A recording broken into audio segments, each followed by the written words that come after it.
Ya, sementara itu pemirsa, pasca mencuatnya pemberitaan terkait anggaran mobil dinas dan pengadaan pakaian dinas anggota DPRD Kota Prabu Mulih, akses ke lingkungan kantor DPRD Prabu Mulih semakin diperketat. Bahkan, tamu yang datang untuk mengantarkan berkas tidak lagi diperbolehkan memarkirkan kendaraan di area dalam gedung DPRD.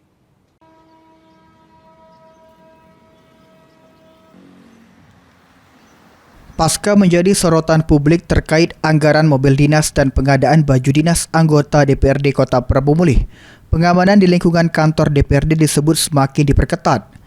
Sejumlah tamu yang datang ke kantor DPRD mengaku tidak lagi diperbolehkan memarkirkan kendaraan di dalam area gedung, meskipun hanya untuk mengantarkan berkas atau keperluan administrasi. Kebijakan ini menimbulkan pertanyaan dari sebagian masyarakat, mengingat gedung DPRD merupakan fasilitas publik yang menjadi tempat pelayanan dan penyampaian aspirasi warga. Menanggapi hal ini, Wali Kota Prabu Mulih mengaku belum mengetahui aturan tamu dilarang parkir di kantor DPRD Kota Prabu Mulih.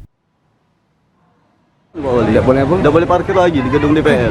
Tidak boleh Pak Ecak, belum tahu informasinya itu. Iya Pak Wali, harusnya kayak mana itu Pak Wali? Kayak tertutup itu lah Pak Wali. Parkir itu mobil apa? Kita tamu Pak Wali, tidak boleh lagi parkir di situ.